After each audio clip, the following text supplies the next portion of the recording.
Ladies and gentlemen, welcome to the first game of this season in Seal. Super glad that you could join us here this evening on Twitch. My name is Flo King, and I'm joined here by the Monte Carlo method. Hey, what's up? Welcome to the season, everybody. I'm looking forward to it. I hope you are too. Absolutely. We're going to see what the picks and bans here are. Obviously, these may be influenced a little bit by MSI, but we'll have to wait and see. We've had some interesting picks and interesting builds so far in that tournament. We're gonna see what trickles on over to Seal, which obviously is where it's at in terms of meta establishment. All right, if we don't set trends, then we have to follow trends. So I'm looking to see some trends being set here tonight. We apologize for any audio glitches that may be happening right now.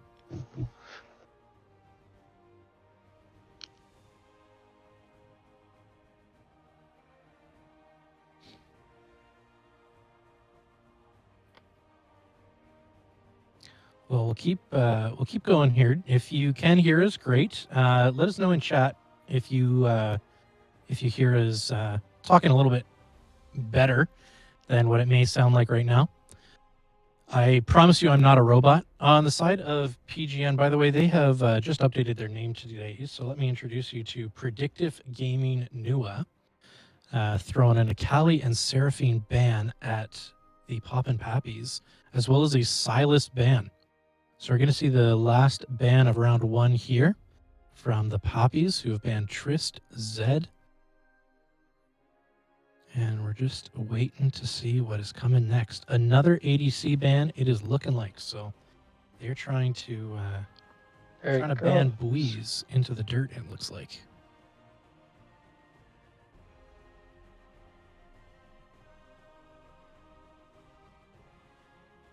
Yep, there it is, locked in. Second 80 carry ban. All right. Well, we'll have to see what his answer to that is. And Buies a high-ranked player on their team, not the highest-ranked player. So we'll curious to see how they deal with the Diamond 4 top lane. So PGN opening with a Lulu pick. It seems like Riot's trying to push us in the direction of Enchanter meta. Lulu with the recent buffs down in bot lane, looking to see more of that. We'll see if Papis responds with a Gragas, maybe. Gragas pick that can be flexed. We'll wait and see. Of course, Cyanite is a talented mid laner, so he could take it there. We could see it go top. We could see it jungle or even support. I had one of those in my game yesterday. Didn't like it. I don't blame you. It seems like PGN certainly is not looking forward to playing against the Cyanite. They have thrown quite a few bans mid lane. So we may have the bot lane already picked for the Poppies. There we go. It looks like we're getting an Ashe for bot lane. Okay. Thank you to our producer behind the scenes there. I hope you guys can hear us. Once again, I'll just welcome us. Welcome you guys to the first game of the season here at Seal. My name is Flo King. I'm joined again by the Monte Carlo method. And hopefully we've convinced you that we're human now. Yes, we are in fact human. We passed the turning test just last night. So PGN answering then with Ashe as part of their second round. So they're solidifying their bot lane there with Lulu Ashe. They're gonna take the Nocturne. It's a great pick into a Jinx who can absolutely shred a team if they get too clumped up. Our two teams playing this evening are the Predictive Gaming Nuwa and the Poppin Papis. So congratulations to those two teams for putting together a roster, paying their fees.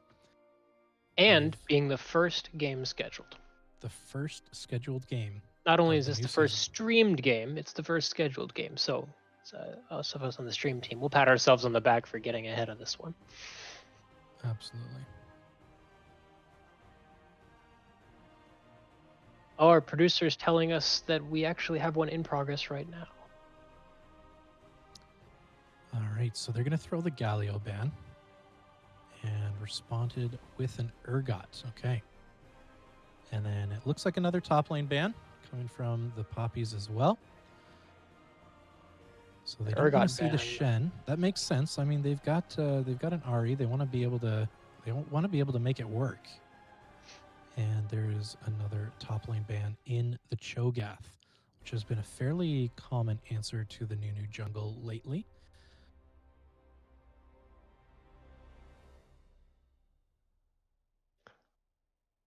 Poppin Papis still, I think they have that potential Gragas flex there, so they really could be picking anything at the moment here. Maybe going after the support. Some teams like to save their support until the very end and actually kind of set the tone of the lane. Mm-hmm. Actually, here I think we've got another potential flex pick in the Vel'Koz. Yeah, this is going to be a curious game. I'm excited to see how the next 3 picks pan out. And they're going to take an Echo, likely mid. Yeah, the Nocturne mid has fallen off quite a bit recently, so it's the popular build for him right now would be Prowler's Claw in the jungle.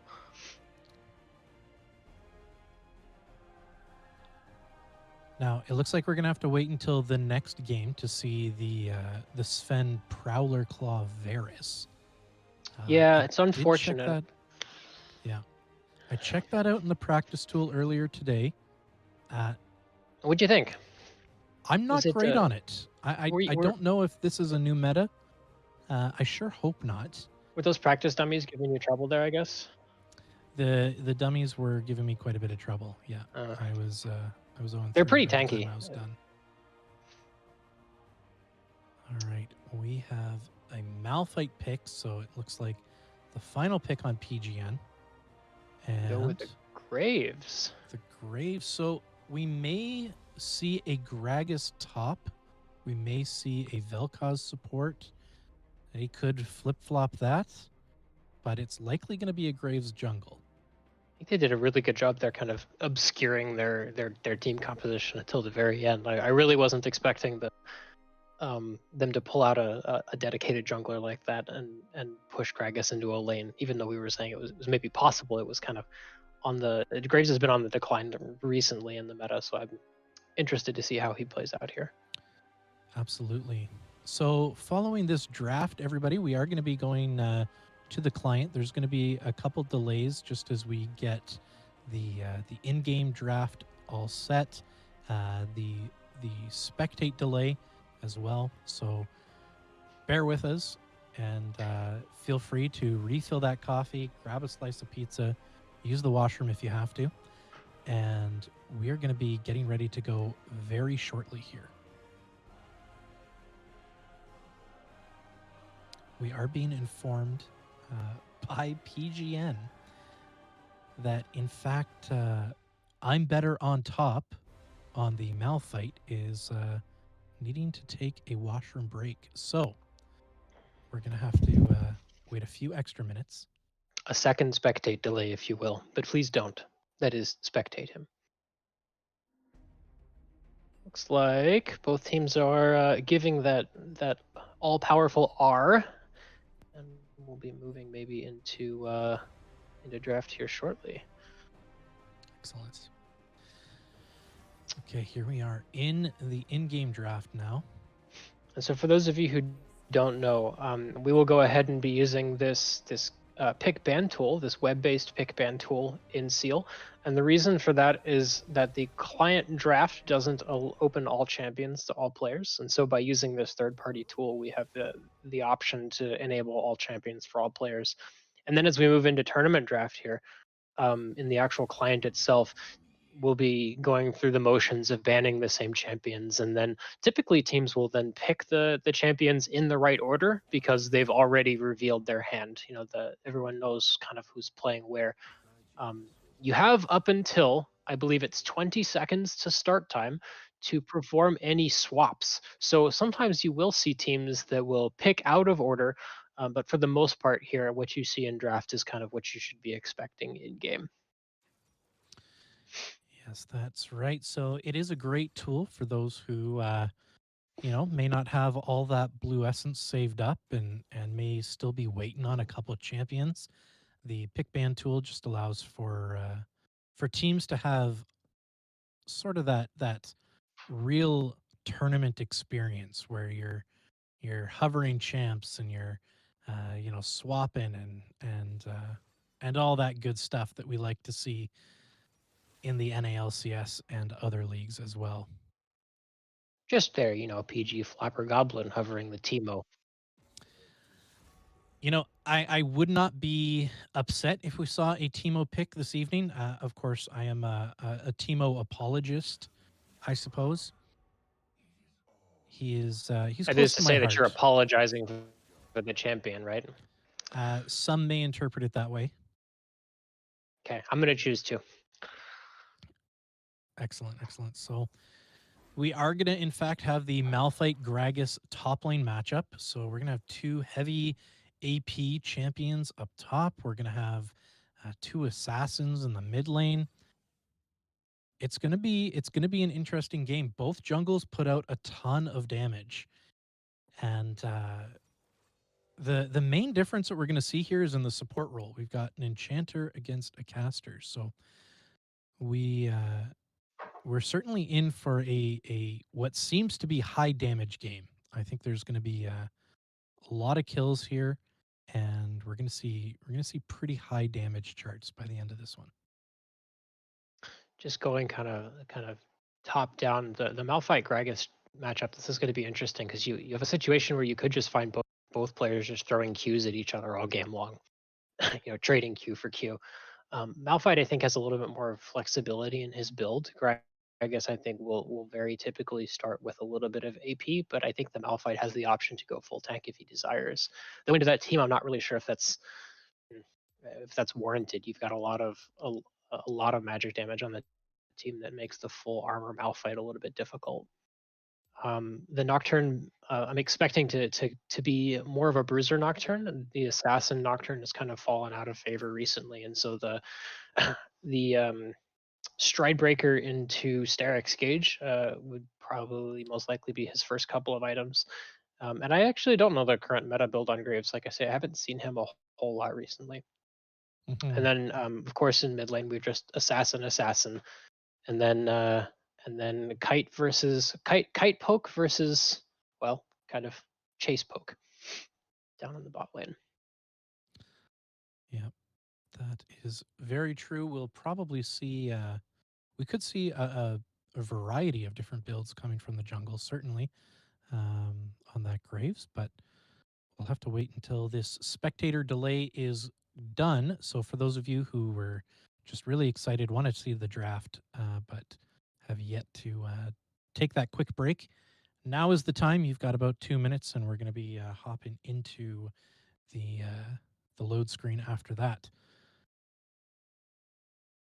So I think we have a lot of opportunity to have some kind of early fights, especially in River. Both Graves and Nocturne benefit a lot from kind of dueling in the river. Although I think the meta build on Nocturne right now doesn't actually have the opportunity to take things like water walking. But his Q certainly gives him an advantage in the 1v1 or the 2v2 fights over Scuttle Crab. So it'll be interesting to see if they decide to path towards each other or if they decide to path against each other in their first clears. Yes, that is a good point. We've got two mids that are looking to shove and roam as well. So we're gonna have to see who gets that initial drop, who is gonna follow their jungle early game, and who's gonna secure that early scuttle. That is a huge part of the game right now.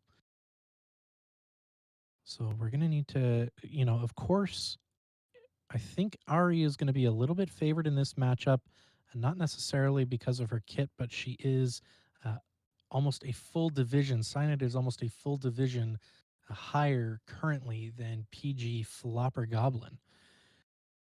So Flopper Goblin is gonna, he's gonna have a tough matchup in front of him. Ari is not an easy champ to play into. I think once Echo has 6, then he's got a little bit more survivability, but he's gonna have to watch that all in because he will be vulnerable to to a high-ranked RE player. We're going to have to wait and see what happens there. Looks like looks like another maybe 10 seconds before we get here into spectate, through the spectate delay, and then we can get into game.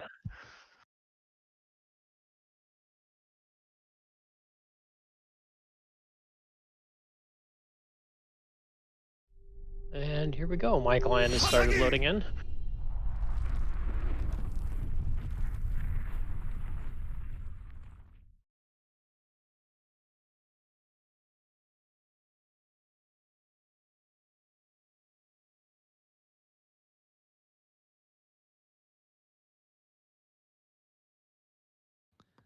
All right, welcome back.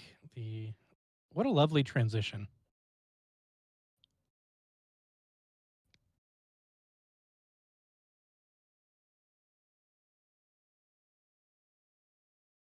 So now there's actually a chance to take a look at runes here. Malphite going for the comet over Gragas's grasp, and then Graves on phase rush, not more or less expected. Nocturne as well. The build revolves around Conqueror at the moment. Ignite, I'm sorry, Electrocute out of both the mid laners, and then more or less what you'd expect as well in the bot lane.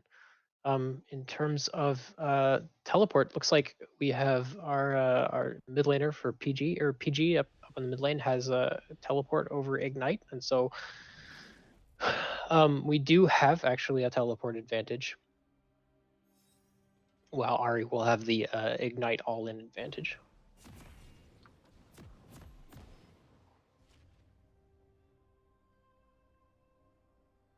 Yep.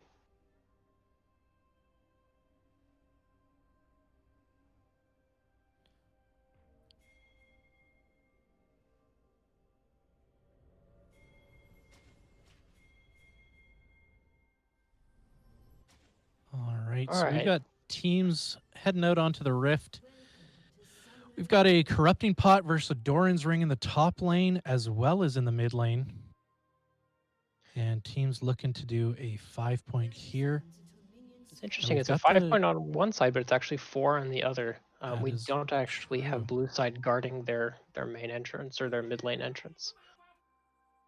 And nobody willing to burn a ward yet. Not unexpected.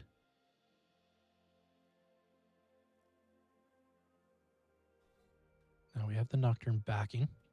Potentially going to pick up a sweeper. Not feeling brave enough to... oh, there we go. Thrown one in his jungle. And we've got a Nocturne looking like he's going to start topside. So they could be pathing opposite to each other. And Graves is moving down. So he's going to be starting blue. Both blues on the jungles, and we'll see some opposite pathing this game. So for those of you who don't know, you can actually drop a ward in the middle of your back animation, which is what we saw the Nocturne do there, is start his back and then drop the ward at the very last second. Gives the ward just that much more time on the map. Now, we've got PGN. They know that Graves started bot side. We had Gragas show in the top lane. And, of course, they will know as well, seeing Malphite walking up from the jungle, that Nocturne also started blue. So, nothing too secretive yet. Just what you'd expect. We've got Flopper Goblin a little bit chunked out. Both junglers here going for the full clear. They'll take their entire blue sides and then walk over to their respective reds. Both of these junglers, of course, do very, very well with farm. So very true. So we see Flopper Goblin taking a hit, but doing it to push the wave, get a nice ward out there for his team. Hoping to catch the Gragas if he's looking to come in. Of course, he is pushed up a little bit more than he wants to be, so that ward right there will prove very effective. Stops that Grave from being able to actually dash over the wall and past any vision in the river. Yeah, I think it's a good ward from PGN's mid laner, but I'm a little bit confused by the side lane ward. If everyone knew where the junglers were starting, then the top and bot lanes respectively warded at kind of awkward times to protect themselves, because they should have known that the junglers would be moving to the opposite side of the map. Well, you know, Monty, sometimes the first game of the season in CEAL, the biggest stage in North America, they're going to catch you slipping once in a while. Vel'Koz here, walking up, getting a good ward. They're going to see the Nocturne on that. He knows who's got double buffs. So Graves now farming nice and safely. Gets that smite charge off on the top scuttle. They're going to trade scuttles, and he is looking potentially for an echo gank here. Doesn't see anything, decides to back off. Nocturne, in the meantime, is going to pick up his Krugs. He'll be a little bit ahead right now. They are going to spot the Graves on the ward. And the ping just comes out now, so a little bit late. And it looks like they knew that there was vision there, so they ended up spotting the vision. It has come down now, so we'll see if Graves decides to still be cautious on the top side, or if he attempts a different approach. Mid lane getting shoved under. Ahri's going to take a tower shot. She's going to be forced to back off. Burns her ignite. In the top lane, we've got a bit of a smackdown going on. Fairly even right now in health. And we've got Gragas. Actually, Cheeseblade has a 10 CS lead right now. Yeah, he's built up a pretty decent lead over the Malphite here, basically having the ability to keep him shoved in all game long. That is true. And you know what? That is thanks to our Vel'Koz down there in the bot lane.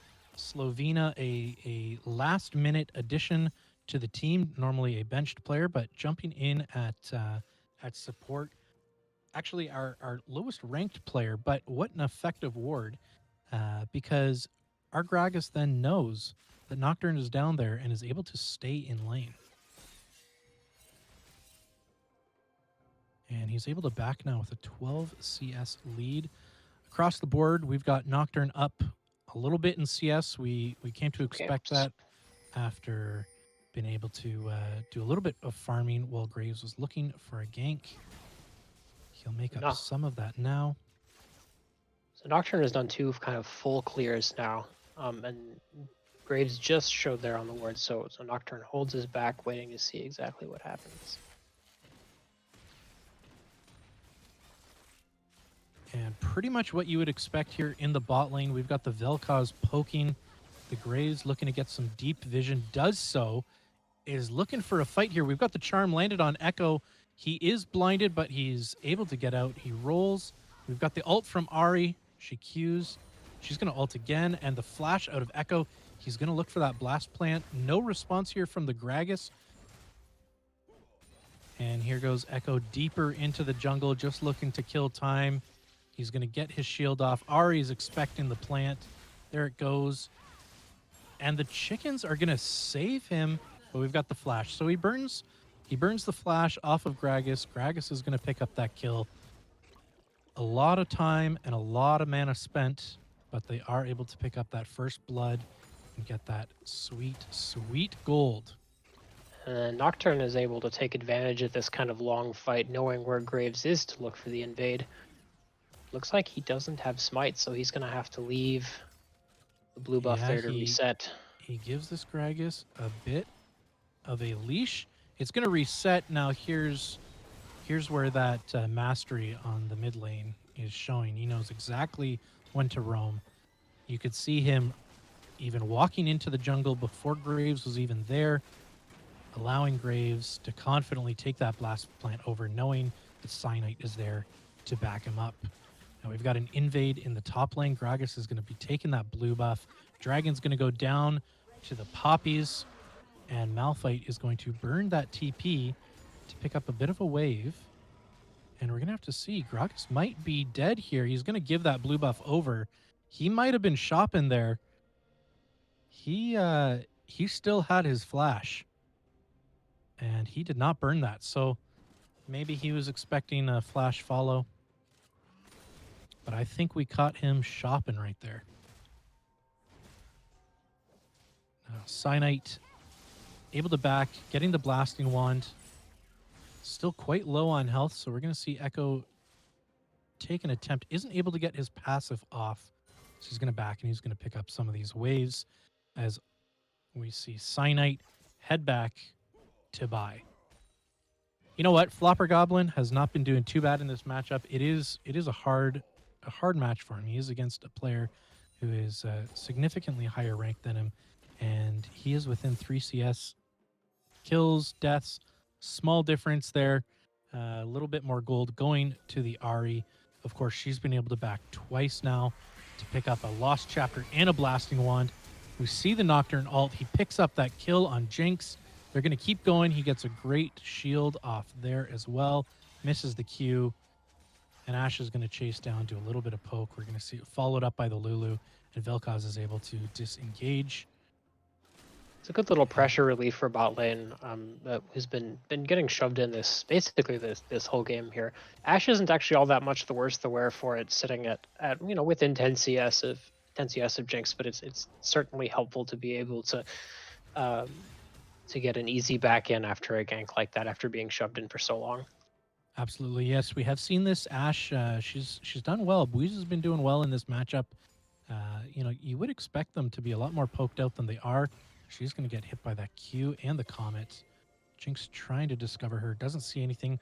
We do have a ping here coming in the mid lane, so we're going to wait and see what's about to happen here. Malphite knows that this Rift Herald is under pressure. And we've got 3 of the Poppies surrounding. Yeah, there's simply nothing that they can do to respond. They've got the rotations right now. They've got the deep wards. They are in pretty good control here of the top river. So like we were talking about in the beginning of the game or in draft was how well the mid and jungle together to leverage what both of these junglers really want to be able to do, and frankly what the mid laners want to be able to do too, is to shove, roam, shut down the opposing mid laner who also wants to shove and roam and control objectives, whether that be the Rift Herald, the Dragon, or Scuttle Crabs through that mid jungle synergy.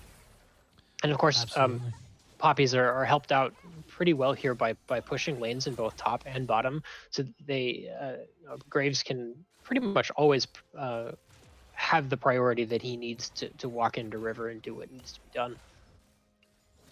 Certainly a good situation to be in. That's right. We had a little skirmish, and ult goes down in the bot lane, and Jinx is going to pick that up off of the Vel'Koz ult. So Vaby with a huge ult, ZZ Dog able to snipe the Ashe, who walked straight back. It is hard to get out of that ult. You can't do a whole lot of lateral movement in the bot lane. And that's where this Vel'Koz support is going to flex its muscles. Enchanters are good. League wants them. Rito really wants us to go there, but we're going to see a Nocturne ult. We're going to see a Lulu ult as well. The Ashe arrow misses.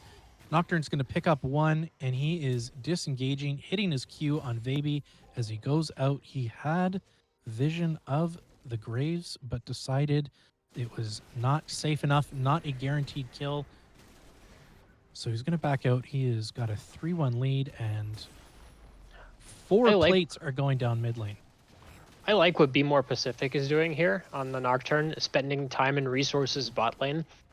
They know that mid lane is pretty well controlled by the Ahri Graves combo, and so not putting too many resources into a lane that's losing, but shifting those resources into turning another lane into a winning lane. Start fires. Don't try too hard to put them out. And I see that Be More Pacific is kind of acting on that with the amount of attention he's been paying bot lane.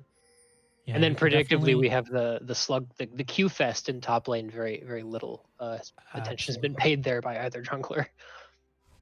And you know what? It's impressive to see this Cheeseblade. He is playing, or Cheeseblaze, pardon me, playing this matchup very well. He's got a sizable CS lead at 30 CS.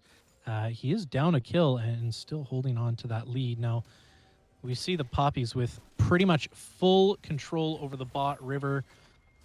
Yeah, they took advantage of some good back timings there. They absolutely did. Nocturne, of course, doing his best to try to get the bot lane that pressure, but you're just not going to be able to sustain pressure against a Vel'Koz and a Jinx. We're going to see another kill here. Go over to the Jinx. A great combo from Vaby with the knock-up, with the ult. Jinx hitting the ultimate and then autoing one auto real quick to take that Ashe down. We're going to see some invades here as well from Stro. He's just kind of taking over the jungle here, and he's going to get spotted out by the sweeper. We've got the stride breaker in, and you know you can't 1v1 a Nocturne who's just been able to buy. No, that's quite difficult to do. We're going to see that Immortal Shield Bow be bought there by the Gragas, and here goes Pacific. He's diving in. He gets hit with that knockup and does not win that trade. We've got the flash body slam from Cheeseblade hitting his ultimate, and there's Vaby cleaning up the Enchanter. It was a heartbreaking Ashe ultimate there. Just barely missing. That would have changed that fight quite a bit. Just south of its target. We're going to get a full reset here from the Poppies. Hitting that back. They are pinging out the Nocturne. They know where he is. He's going to go. He's going to do as much as he can here. Get as much gold. Try to clean up some of the difference here. Now we've got a bit of a lane swap as well. We've got Ahri going top here. Not a great matchup for her. Of course, if she can help it, doesn't want to go necessarily into a tank, but we do have a Ramble Vest, so maybe she's seeing that, thinking that there's a little bit of hope there. But picking up some CS, and she's going to get some vision here in the river. Didn't see the scuttle when she walked down, so she might think that Nocturne is here as she goes back up. A little bit deep, though. She may not know that Nocturne is close. And his ult is almost on cooldown. She's going to hit the Everfrost. She's going in. We've got Better on top who's going to hit his ultimate. Nocturne is here. She's going to ult out. Hits the charm. We've got a TP from Gragas coming in. Gragas is going on Pacific. Hits the body slam. It's shielded by Pacific. He's going to get the fear off. They're going to disengage. And we have, all in that time, in that fight, we had a 3v1 in the bot lane. Ashe is going to go down, and so is Tier 2 bot lane turret for Predictive Gaming Nuwa, and another reset, another buy. They're going to capitalize on that gold. That's what you look to see from a team that wants to keep that lead. They're not going to overstay. They're going to say, we've got a bunch of gold. Let's go back. We buy. They don't get to buy. And we can take this lead a little bit further. And I liked what Predictive Papis was able to do here, was to take that mid pressure, that mid winning lane that they had, and then translate that into bot lane. You know, Be More Pacific had instead of paying attention and instead of spending his resources mid's been spending his resources bot lane. But once the Poppin Papis had finished winning their mid lane, moving 3 or 4, or I think sometimes even 5 members down into the bot lane to translate that lead into something more in somewhere else, kind of putting resources into ZZ Dog and Vaby. Excellent point. Yeah, we've got a bit of a lull in the action right now. Ashe just trying to get a little farm fest going to catch up and close that 22 CS gap in the bot lane. We've got it's kind of unfortunate, I guess, for as much as Be More Pacific had put resources into bot lane, it didn't actually translate into gold on Bleeze or gold on Slovenia, or at least nothing more than assist gold.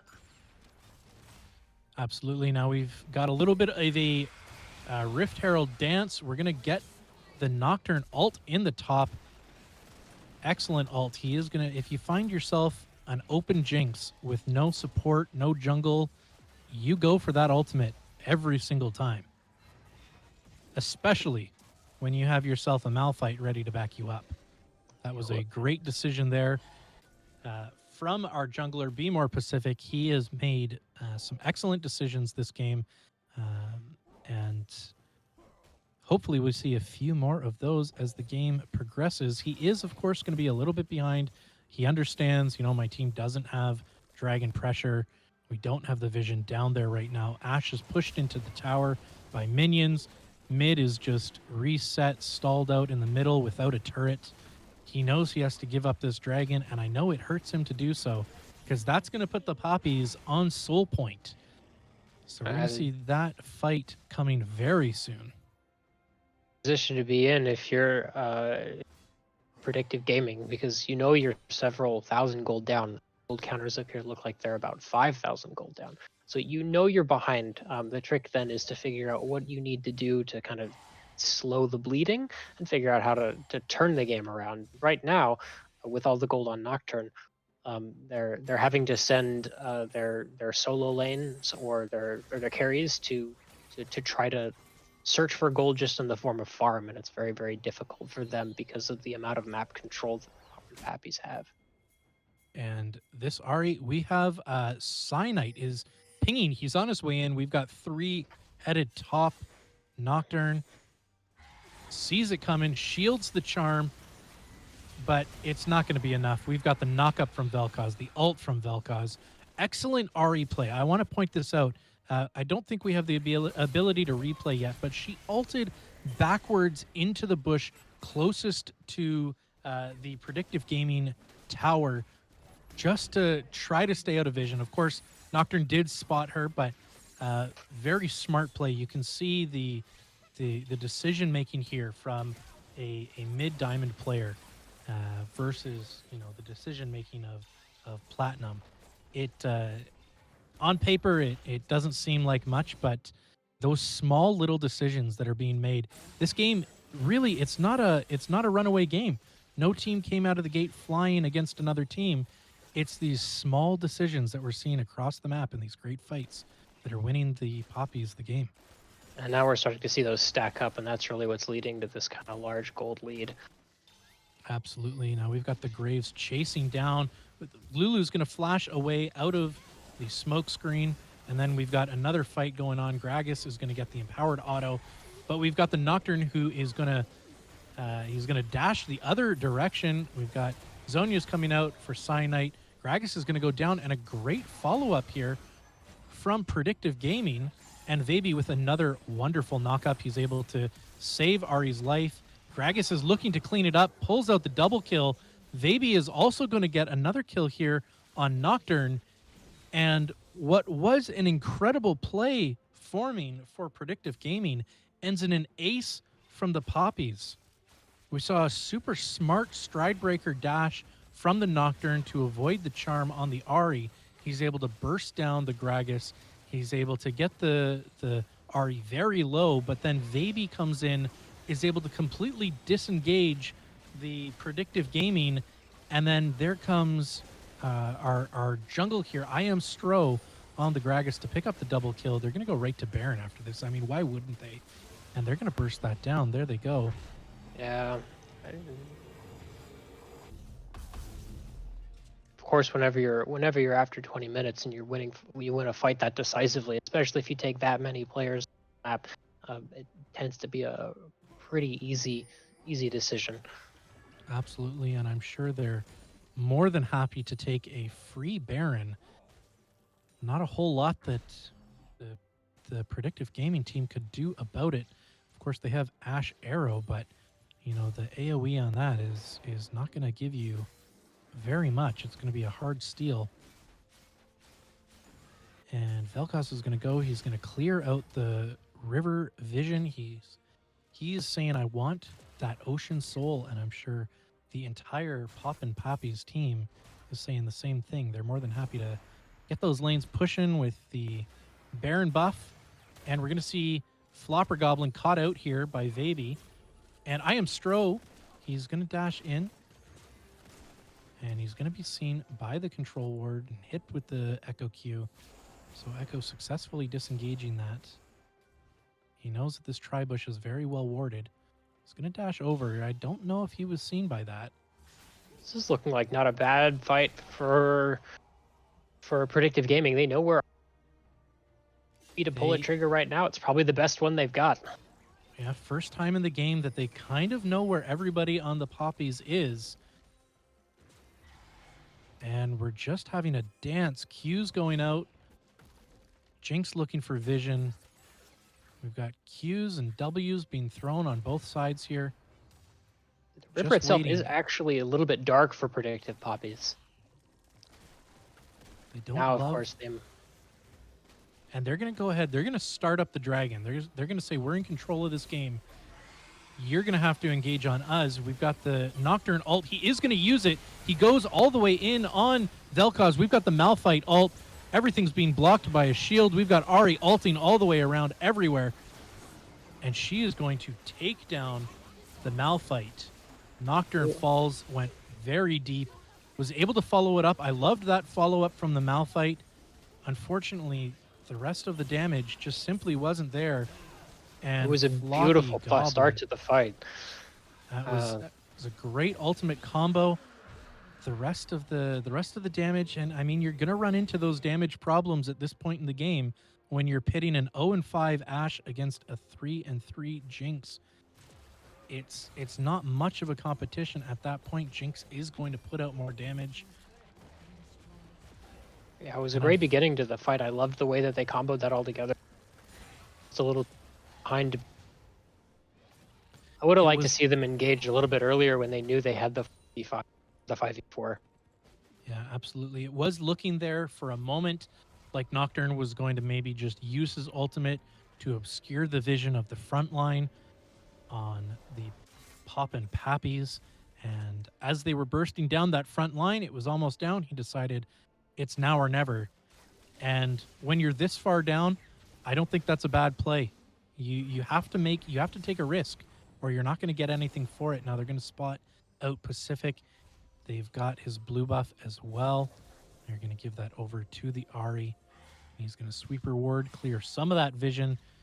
I know Baron is going to be the next objective on the map, and I think we're going to see PGN make a big push for that Baron, because they know if they lose that, they are going to have their base broken.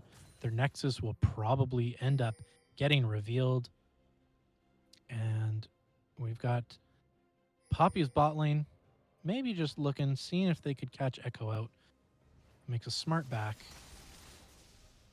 And Jinx is just going to pick up what CS she can. We've got that top lane. You see those deep wards? Those are very effective wards. You know, too deep and they're fairly easily clearable, not defensible, but right along the entrance to the river. They know if any player from PGN tries to make it into the river, they will be spotted out, and the Poppies will know exactly where it is. Nocturne ulting in, hit with the Ashe ult as well. Gragas getting burst down. He's only half health. Jinx ult missing, flashing over the wall. That is a lot to burn on one player when Baron is not too far away. And Gragas, he doesn't look any worse for wear. It looks like, you know, he farmed a couple of waves and is, you know, slowly regaining that health. Yeah, he was able to get out of that with kind of a smart flash over the wall. Looks like he went for kind of the thicker point on the wall so that it would be more difficult, maybe, so that it would be more difficult to follow him over, which actually did happen. We saw the Ashe burn her flash there in an attempt to get over the wall, and wasn't quite able to make that happen. Well, we try to, you know, we try not to cast that part. We'll let the viewer watch it, and we try not to bring too much reference to a flash like that. And here we go. We've got the single player death brush from the Ahri. There's no chance for a Lulu in that. You're going to get hit by that charm every time. That's what happens when you lose vision control of your own jungle. Against a team with assassins and CC and plenty of AP, plenty of AD. You need to keep that pressure. Vaby missing his first knockup of the game. Not a huge deal because it was against the Scuttle Crab. And it looks like the Poppies are going to just burn the Baron down. No vision from PGN of that whatsoever. One ward in their own jungle right now. They did a very good job, I think. The Poppies, I think, did a very good job there of keeping the vision up in front of the Baron entrance, basically from almost 2 minutes before spawn. They knew exactly what was happening the entire time. And then as it was spawning, as a team, doing what they needed to do to get lanes pushed in, and then walking to Baron together to take it in a very, very timely manner. They're not Absolutely. wasting any time here. It has been almost systematic for the Poppies this game. I think this is going to be one of those games where they're going to say, we played this exactly how we wanted it to go. And they're just gonna let those empowered cannons go. Stro is gonna take a couple autos at the tower. It's gonna fall. And they're able to bring 2 empowered cannons in. Jinx and Graves able to burst that down. Gragas with the split push now in the bot lane. Ari's going to back and reset. And Cheeseblaze in no danger whatsoever. He's just going to body slam his way out. And we're going to get a reset here. Graves perhaps going to push one more wave. He's going to say, yep, he does. He wants that gold. So he's going to take it. Now, you know, there is a chance here for PGN. I mean, this is an understatedly difficult part of the game for the Poppies. They are going to need to get this Elder Dragon at this point, or they're going to need to win a very decisive fight at the pit to be able to close out this game. The Poppies, or rather PGN, I'm sorry, they have the ability to just turtle in base now. They've lost 2 of their inhibs. You could just sit your ADC in your mid lane there, say, farm up a storm. But Cyanite says, I've got other plans, and you're in the way. So they're going to burst down that Nocturne. Yeah, when you have this much control, it's almost not even worth taking a fight at the dragon itself, but instead just controlling the jungle there and then looking for the pick as the enemy team comes and looks for you. We've got 2 fights going here. Malphite having to ult his way out of the fight, ends up dying anyways. Another great knock-up from Vaby. He has hit just about every single knock-up, and with no jungle and no top lane, we're going to see the Poppies just push Baron into the base. Not much an Ashe is going to be able to do against this.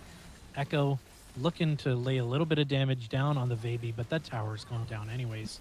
We've got the Nocturne ult. He's going to go in on the Vaby. Vaby ults. Vaby Zonias. And we're going to see Nocturne go down. His Guardian Angel is going to save him, but not for very long. We've got Echo ulting out of danger, but Gragas is just playing Monkey Garden here, holding them in the base. And an excellent systematic win here for the Poppin Papis.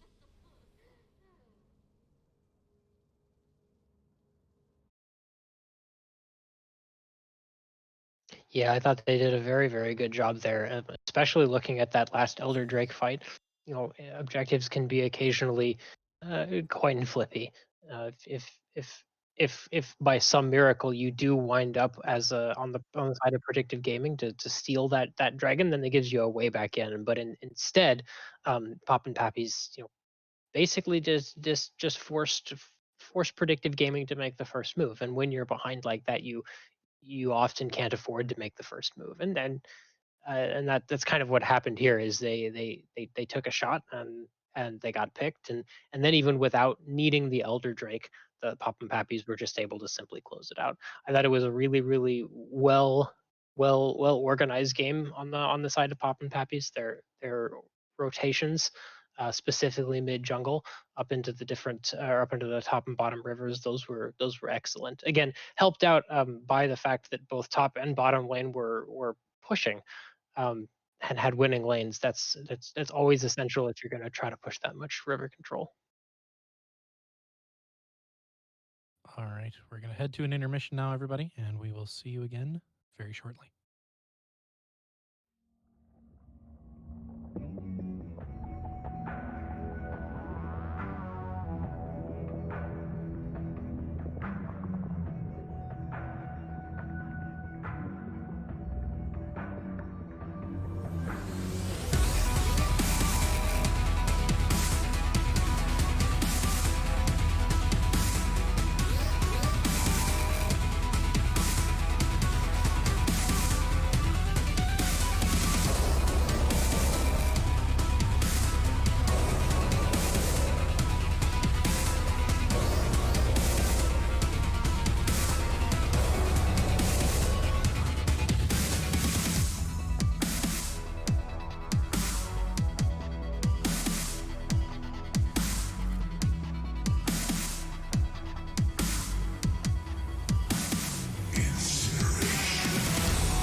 And welcome back to Game 2. We've got the Poppin Papis versus Predictive Gaming, Nuwa. It's like So picks we're bands seeing- here are already underway, and we're looking at basically the same bands as we saw from again the Zed Tristana and Jin against PGN, and Akali Seraphine against Pop and Pappies. Yeah, maybe they're trying to force them onto the Ashe again. We will have to see. Being told that my voice is still a little awkward. Is it cleared up at all?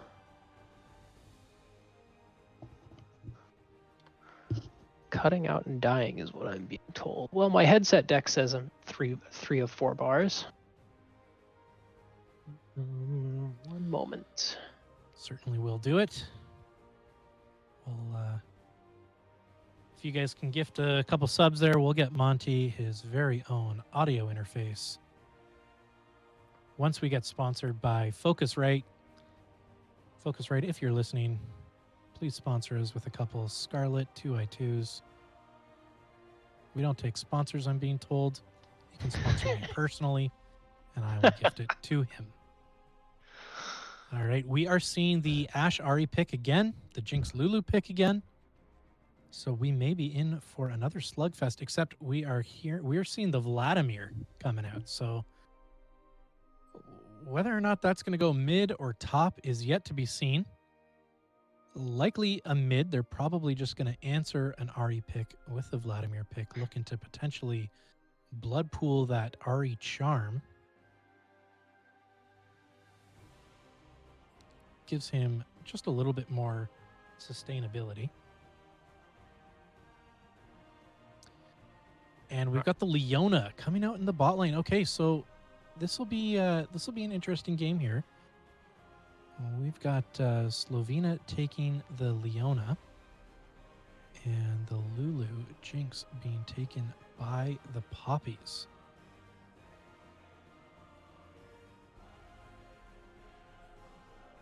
Looks like they're trading out the Urgot ban that they had in Game 1 for Gragas and Fiora, both, of course, targeted at Cheeseblaze. Cheeseblaze plays a lot of Fiora and as well a lot of Urgot, and it looks like they didn't really want to deal with his Gragas after last game either, so trying to force him onto something else. Very, very interesting. So the Lulu is going to change hands. It's going to go from PGN, and instead it is going to go to the Poppies. The Poppies, or rather PGN, saying that Nocturne pick was great, and we want it again. And honestly, I don't blame them. Pacific was playing out of his mind on that Nocturne early game. You know, of course, it is hard when you get that far behind. You have no vision in your jungle. Mistakes are going to be made. You know, you do have to take some risks to make some plays, but unfortunately, it did not work out too well in the end. He's saying, I want to change that this game. Now we're getting the Cho'Gath pick and a Volibear pick. So it looks like Monty, Cho'Gath what is are you probably... thinking? I think Cho'Gath is targeted towards top lane because I believe PGN banned the Cho'Gath last game when Cheeseblaze had still yet to pick. So I think they were. I anticipate that going top, Vladimir mid, and then a Volibear in the jungle. All right. Well, we'll see that Cho'Gath Camille matchup there. It'll be a good one. You know, we've got the Camille is able to do quite a lot of damage to tanks, but Cho'Gath, you know, it's hard to contest with that. You don't have to be great to do well on a Cho'Gath. And honestly, Cheeseblaze has proven himself against better on top. He played outstanding last game. He was, you could tell, very aware of what's going on his map. You know, great synergy with Vaby. He was making wonderful ults to follow. So we'll have to wait and see here what happens. It looks like we've been kicked into tournament draft now, having wrapped up with this the pro draft tool. We'll go through the perfunctory bans and then subsequent picks and turn or spectate delay, and we'll be with you shortly in game.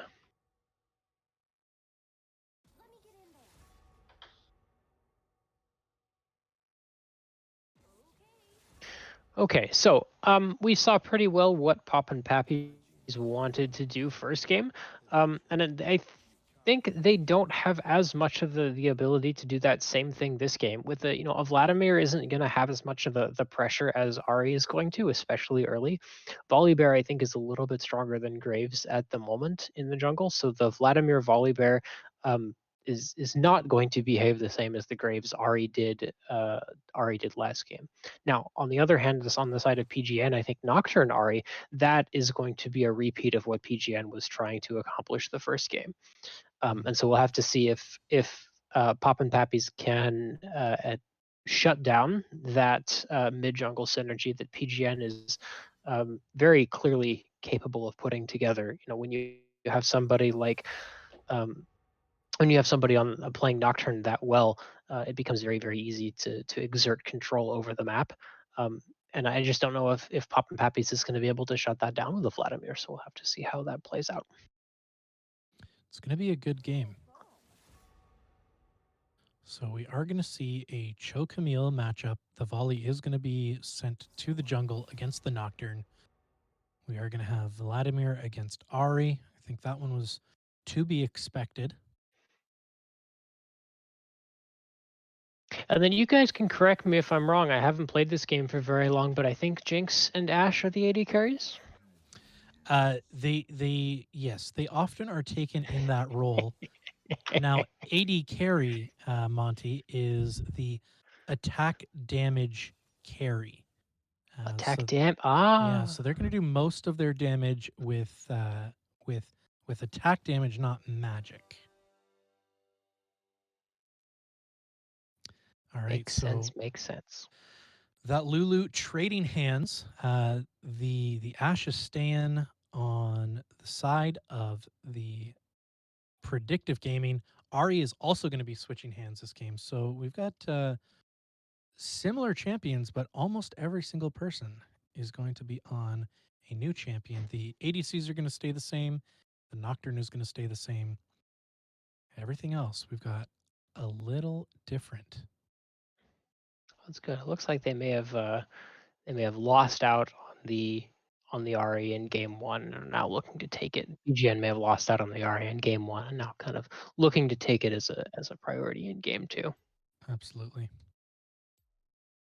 Looks like we're just a few seconds away from draft here, or from the close of draft here.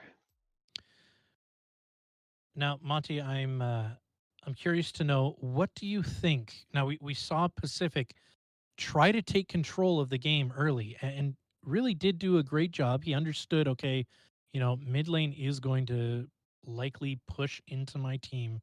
The Graves is going to camp there very likely. I'm going to try to make something happen bot. Hopefully I can do something against that high damage bot lane with the Jinx Vel'Koz and give my Ashe Lulu some sort of support. Now that it's an Ashe Leona going up against the Lulu, still with the Jinx, what do you think Pacific is going to need to do this game to really get that? I think get that vision score back on their team, but also come out with a different result than last game. I think he needs to flip the tables on the mid jungle and really do what he can to abuse Vladimir and and to some extent Volibear, to take advantage of the fact that Ari's going to have some pretty good push early on. Vladimir, of course, is no slouch when it comes to wave clear, but he's not going to have the 2v2 power that Pop and Pappies had the last game when they were on the Ari. So in the 2v2, I'd like to see them go and try to abuse the Volibear. And instead of pathing away from each other, or instead of Nocturne pathing away from the enemy jungler, instead path towards him and look for that fight on top Scuttle Crab. And then of Mhm. course Pop and Pappies to recognize that their 2v2 is probably not what it is, and then maybe they're the ones that want to uh, take turns pathing away from the enemy jungler and having a little bit of a safer level 2, level 3. Now, Well, by that same token, Graves last game from Pop and Pappies is a very good farm champion, and so you saw both Graves and Nocturne going for full clears And in this case, Volibear is very, very capable of ganking early. Of course, much more CC than Graves has. And so Volibear has the opportunity to, instead of full clear and look for scuttles, instead to 3-camp and maybe into a gank. So what Volibear wants to do may not play very well into what Nocturne and Ari may want to do against him. I think that's a great assessment. If you agree in chat, let's see that. Who do you think is going to win game number 2? Is PGN going to make a comeback? Are the Pop and Papis going to keep this win train rolling? We want to see. You can throw PGN or PP in chat. Who do you think is going to win? Are we going to push this to a game 3? Has this no game 3 rather? This is just too excellent. I was worried that my time commitment was going to be hinged on the performance of this game, but no, in fact, I will be able to go to sleep after this. See, I actually do think there's a game 3. Game 3, of course, is playoffs. If you split during regular season, game 3 is playoffs.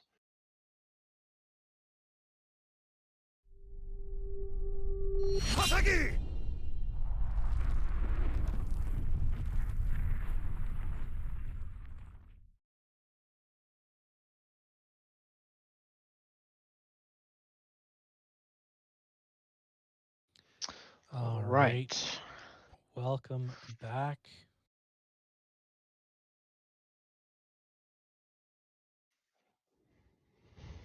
Looks like we're actually matched in terms of Flash Ignite in mid lane this time, whereas in the previous game we had an Ignite into a teleport. Now we have both top laners on teleport. Volibear with the PTA, he favors that. It works very, very well with him. He likes to quickly get the 3 autos down and then get his second W. And then similar results or similar summoners in the bot lane, with Vaby this time on the Lulu, opting for the exhaust to kind of mitigate that all in from Slovenia's Leona Ignite Leona.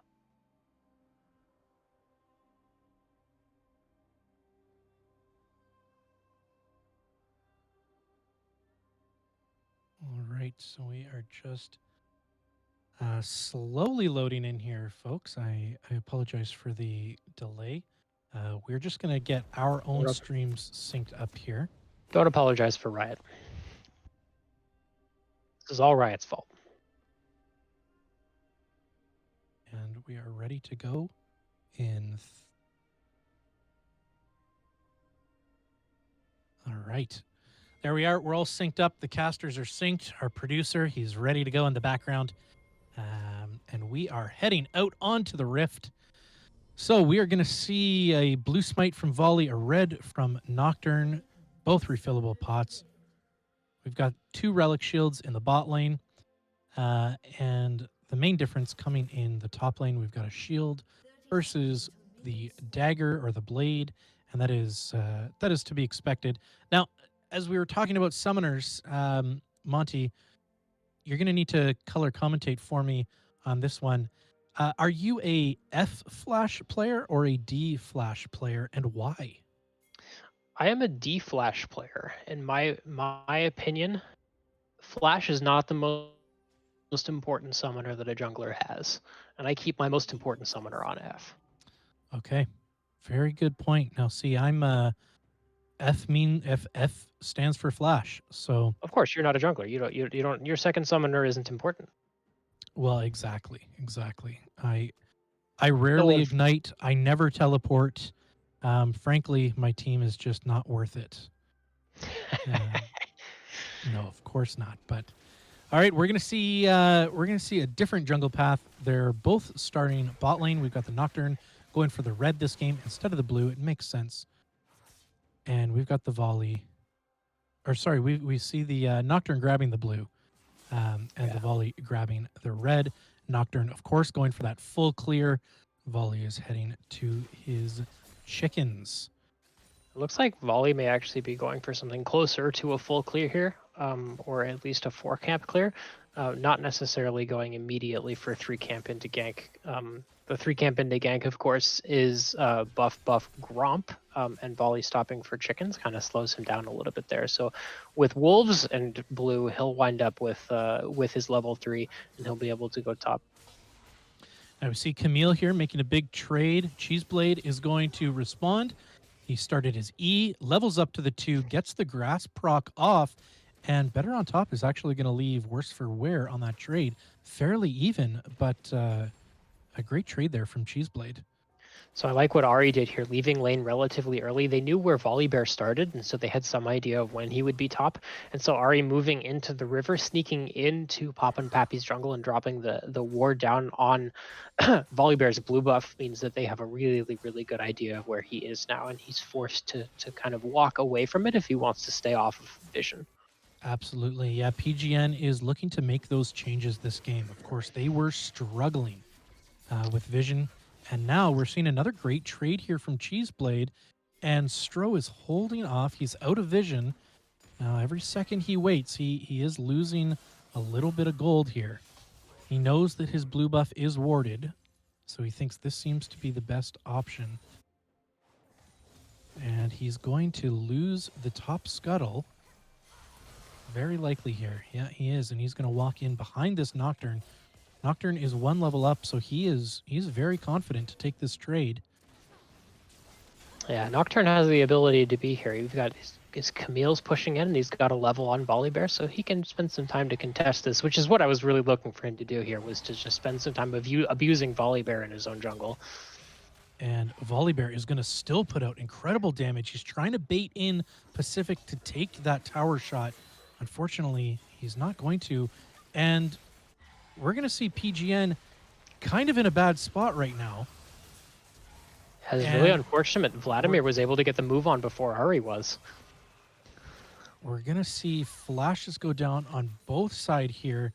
Ari's going to go down. Vlad's going to stay up. So we've got a gold lead now in the mid. We've got a gold lead now in the top. And we've got a pretty big gold lead in the jungle as well. Volibear picking up a great kill. He played that slow, which is exactly what a 1 level down Volibear is going to need to do against a 1v1 master like Nocturne. And Pacific maybe a little bit flustered from last game. We're going to have to wait and see what he does here. Volibear is going to continue. And top lane is going to go for a nice trade. We got a great Q from Cheeseblade. And Camille is going to stay, pick up a couple of those minions, get hit by another Q, though. And we're going to stay fairly safe. Camille with that fairly consistent long-range auto poke. She loves that. And we're going to reset in the bot lane. Lulu is going to pick up a little bit of CS, try to freeze that so that Jinx can get back. And Nocturne is going to continue his second full clear of the game. Yeah, Breeze and Slovenia did a good job there trying to take advantage of the fact that everybody was top and they have a relatively strong early 2v2. So Slovenia went in there kind of forcing both ZZ Dog and Baby back. Handfuls of summoners blown there on both sides, and it looks like only ZZ Dog and Slovenia are left with Flash in the bot lane. And you know what? I think that's going to end up favoring. That's going to be favoring PGN. You know, it is nice to have that flash from Jinx to get out of the Leona CC, but you know, her CC is on a way lower cooldown than a Jinx flash. So I think this Leona still having flash is going to favor PGN.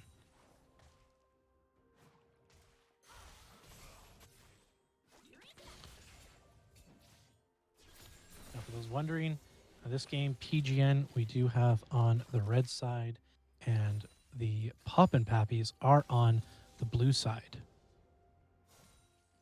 And it's going to be a little bit of a farm fest in the lanes right now. Mid lane just looking to get the gold. Yeah, Better on Top has established a little bit of a freeze up top, actually. And so that gives Cho'Gath an opportunity to roam, and Cho'Gath looks like they're going to make the best of it and maybe go down and Actually, his ultimate doesn't look quite up yet, so they're gonna just rely on the Volibear Smite to take the dragon. Or no, they maybe look like they're holding They it. are waiting. So they'll Now- hold for Feast to give Cheeseblaze a stack. What is nice about giving him the stack on Dragon is that that will not count towards his 6 stacks that he can use on jungle camps or minions.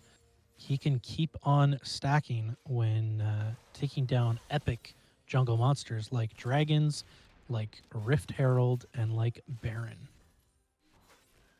It was a good roam timer, I thought, from Cheeseblaze, taking advantage of the fact that he wasn't able to break the freeze, and he had himself a little bit of a CS lead over better on top. So it wasn't the worst thing that he took the opportunity to leave lane. Comes back about even and to a relatively large wave pushing in, and of course with Cho'Gath's wave clear, this isn't an issue. He is going to love soaking up all of that gold, all of that XP. Better on top is looking to make him pay just a little bit for it, but he managed those minions well. He only loses 1 to the turret, and it looks like he's going to pick up every other one. That's what you want to see from your top laner. A great roam. He's got the CS lead. He makes his roam, retains the lead, and doesn't lose more than a single minion to the tower. Now we've got the Ahri hitting the stun, missing the Q. And she's going to get popped out here just a little bit. We've got the flash from Vladimir, the ult from Volibear. She's going to ult out. Jinx is going to ult up. We've got a Nocturne coming in as well. The Charm just missing. And Lulu is going to pick up that kill on Nocturne. I'm sure they would have preferred that going to Cyanite. But you live and learn. Poppy is confident. Meanwhile, down on the bot lane, Buiz and Slovenia taking advantage of the fact that Vaby wasn't in lane to get some abuse down on ZZ Dog. They got a little bit of health off of him, managed to push the wave a little bit, but nothing ultimately came of it. And now he's got the Relic Shield back in the bot lane to give him a little bit more gold, a little bit more health. And he's going to be feeling all right. Now we've got an invade Stro grabbing the red side red buff. And yeah, they actually killed Be More Pacific as he entered his jungle to look for it. Cheeseblaze had left lane, and I am Stro, both together able to kill Be More Pacific as he took a blast plant over. So again, Cheeseblaze leaves lane and getting something for it. We have a quick trade there. Better on top, picking up a couple of the Krugs, able to chunk out I am Stro, forcing Cho out of lane. Of course, Better on top, there's not much for him to do except wander down to the Rift Herald, maybe get a little bit of vision, but he's not going to push up that far. He knows that there's people in the jungle. Perhaps he'll go for 1 or 2. He doesn't want his lane slow pushing away from him when he backs. And now we're going to see Cheeseblade head back top. It was a good track there from Poppin Papis. Know that Nocturne's not going to return to his top side after dying to his red buff. You've already got jungle and top moving in concert, so take them from their invade on red buff and move them down to take out the Rift Herald. Absolutely. Now, Cho'Gath, he blows his flash here. He knew that Leona was top. They spotted her out on a control ward. The Ash Arrow is going to miss as well. Cheeseblade, he's got to be feeling pretty good. He just burned 2 of their ults. Leona is going to go and grab a little bit of vision. Slovenia, I'm sure, looking to up that vision score from last game. You know, it was okay, but we had Vaby just with ultimate vision control in that game. And Slovenia now looking to establish some of their own and doing not a bad job of it there on the top side. We've got Camille backing, resetting. Lulu dancing around with the Ahri. This is not looking great for Lulu, but the charm is missed. Flopper Goblin ends up missing the charm, has to back, and Lulu is just going to wander after having her shield broken, almost full health, back down to the bot lane and picking up a little bit of vision for themselves. So we're going to go back to Cyanite. He is just going to shove this into Flopper Goblin. Goblin's going to pick up as much as they can. And now we're going to see the Vladimir roam bottom. He's going to take out the control ward. Cho'Gath looking to come for the dragon fight. This is what you love to see from a top laner. Shove it in, has a little bit of a lead, 3 assists, right? Has a little bit more gold, maybe a little down on CS right now. But if they pick up a nice dragon and he gets a stack off of that, he is feeling pretty good. So they're going to have Yeah, all 5 rotate. maybe a little bit down on CS, but the amount of map pressure that he's been able to exert with both these first 2 dragons and with a kill on Be More Pacific at his own red buff has just been an immense amount of map pressure. Absolutely. And we're not going to see any attempt from Nocturne to steal that. He's going to say, you can have the first 2. I only care about the last 4. And now the Poppies are continuing their pressure. They're going to take over almost all of Nocturne's jungle. His ability to full clear is dwindling quickly. Starting last game 3-1. Yes.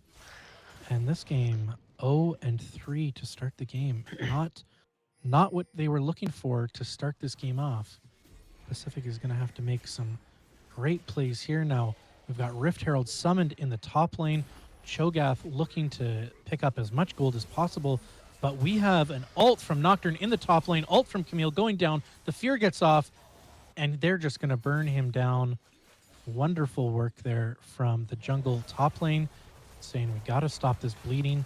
Both Conquerors get procced, and when you have 2 auto attack champions with Conqueror going up against the Cho'Gath, Cho'Gath may be big, but he's not that big. And Papis then immediately answering on the bot lane with a 4-man dive onto bot lane turret, which of course is pretty easy when with Stro on the Volibear. They managed to pick up Wheeze. It's just a really good answer to Poppin Papis' pressure. And they are going to pick up the kill on Slovenia. Cyanite gifting that kill to the Jinx. Could have ended it with the newly cooled down Q from Vladimir, now on a 1 second shorter cooldown, making him far more potent. Could have taken that kill, but gifted it to his Jinx, thinking that this is going to be a bit of a slugfest towards the end, trusting her with that damage. Flopper Goblin is going to back in the mid lane. Jungle is going to reset as well. Cyanite left looking for something to do. So the third part of that top lane, bot lane, top lane trade, I'm better on top, did actually wind up staying in the lane and picks up first turret for himself, taking down Cheeseblaze's turret. And Be More Pacific, responding to the response of the 4-man dive bot, spends the next 30 seconds to a minute inside of Stro's top lane, clearing that out.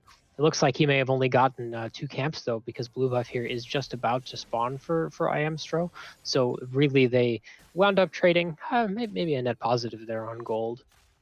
Speaking of gold, it actually looks like Poppin Papis is still a little... has again managed to find themselves a lead here. 3K 26.2 to 23.1. And it looks like we're gearing up thing happen up top. For a big fight. We've got the flash from Ahri. She hits the stun. Leona's going to miss her engage. We've got a big Q, a big ult from Volley. We've got Jinx hitting her ult. Lulu's going to ult Cheeseblaze, and Cheeseblaze is now going to turn this around on Slovenia. We've got the ult from Nocturne jumping in there, looking to make something happen. But the Pappies are going to clean up this fight. It was looking very good on the side of PGN.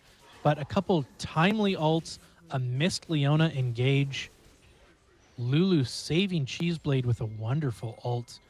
It's absolutely heartbreaking. I really liked the idea from the predictive gaming where they're sending multiple people into a fight. You know, if you're not winning even fights, then don't take even fights.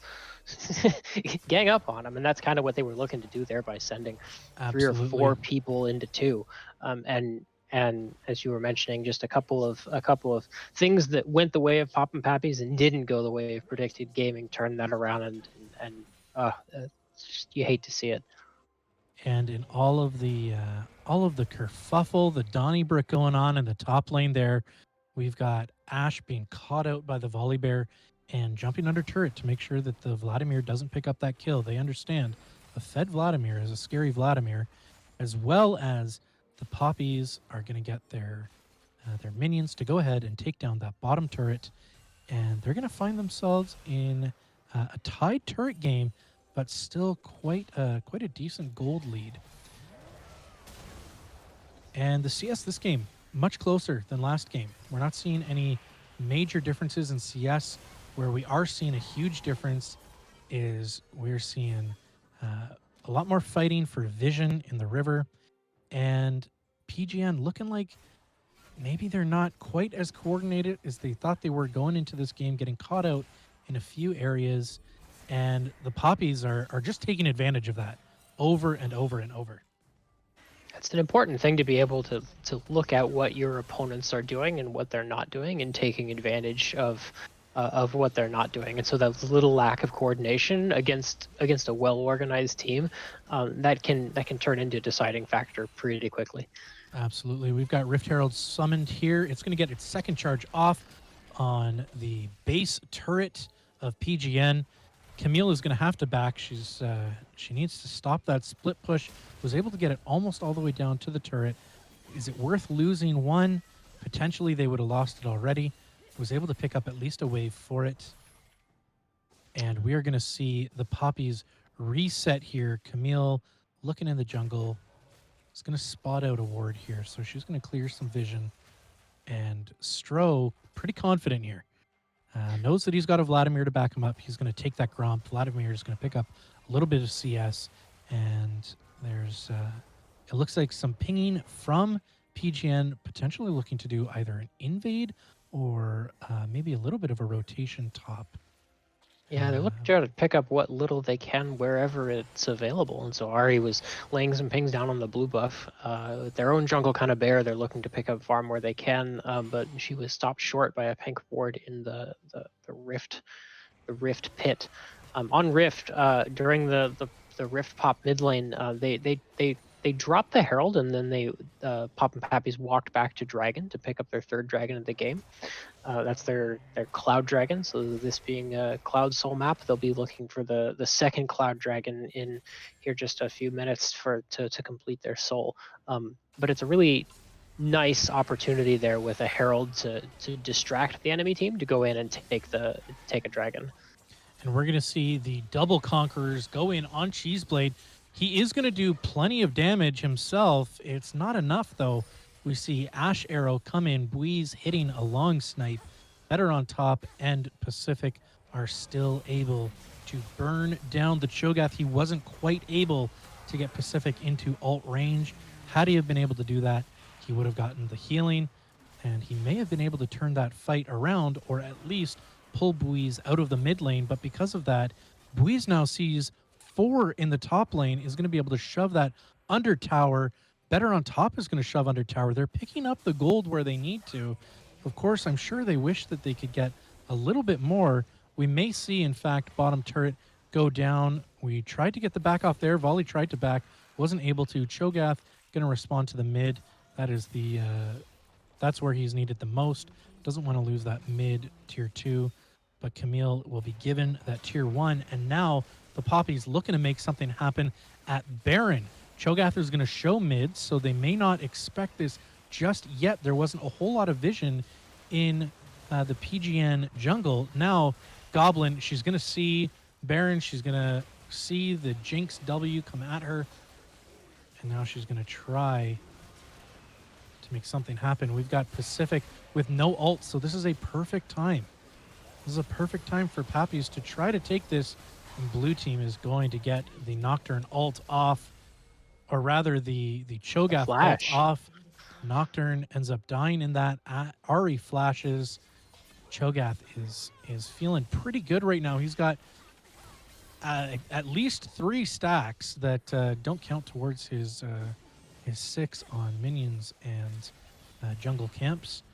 He's sitting at 10 total right now, and that's actually only 4 from non-renewable stacks. He is feeling very good right now, and he's got more to go. He's only going to get bigger as the game goes on.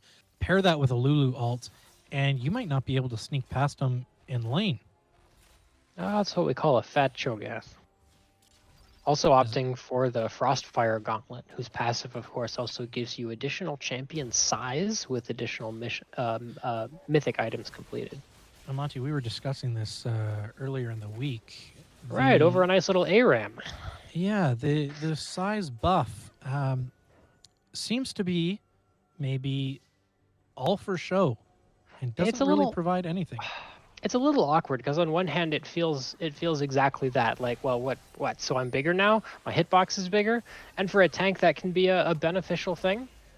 But it also gives you the opportunity to spread AoEs, like the burn, the immolate burn from the item itself, or if you're a Mundo, your W pass or your W active.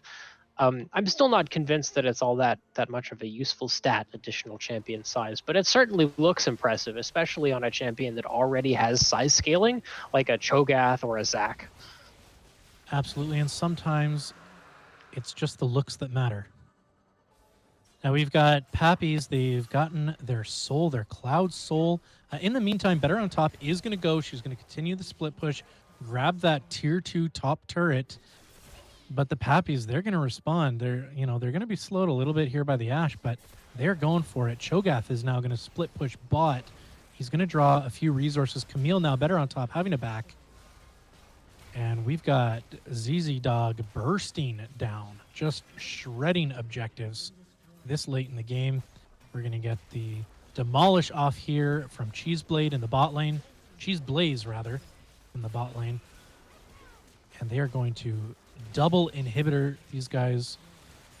And that's 2 turrets down. The Baron is fading here now, but they do have an opportunity to push a little bit into the Nexus turrets. We'll have to see if they push for an end here or just strip the turrets or strip the Nexus of its defensive turrets. And PGN, they put up a fight. They got the charm off here on the Cho'Gath. They get the stun, but it's a Cho'Gath. There's not a whole lot that you are going to do to that. And now we see the damage from Jinx absolutely shredding PGN. She gets the rockets off, and we're going to see Cho'Gath go down to the Nexus, or to the fountain, rather, and Poppy's almost just playing with their food at the end there. They win 2 decisive games back to back. Congratulations to both teams. We want to give a big shout out to both junglers, both top lanes, mid lanes, supports, and ADCs. Thank you for giving us the opportunity to cast this first game of the season. And we'll go into the end game. And Monty, why don't you share some of your thoughts about that game with us? What went right? What went wrong? I really liked, as I was talking about early, that Be More Pacific was pretty confident on his champion and wanted to look to, with the help of his mid laner, move into Volley's jungle and try to abuse him. Really, though, it was unfortunate in that invade that, in spite of being on a Vladimir side, I was able to move before Flapper Goblin was, and collapse on Be More Pacific. And it was I think one of those situations where you lose one fight and then you lose the next fight and then you lose the next fight, and then by the time that's happened you realize it's things are just a little bit too far gone here. So I liked the idea. It looked like there were just a couple of slip ups in execution there.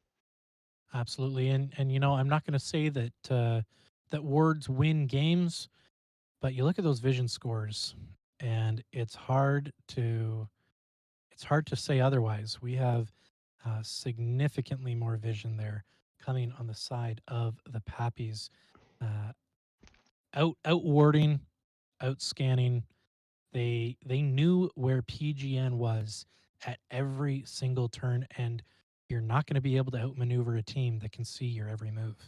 Right. It's important to know where the enemy is, and we saw PG actually, or PP take advantage of that actually quite a bit in order to close out the first game, and then they did an excellent job of it again here, tracking the predictive gaming as they moved around the map. Absolutely, absolutely. And we'll share with you at a later stream who the MVPs are chosen to be, but I think some honorable mentions this game. Of course, we saw Pacific doing a great job on the Nocturne in the first game. Second game, he may have struggled a little bit. Vaby had a great game on the Vel'Koz in game 1 as well, hitting just about every knockup.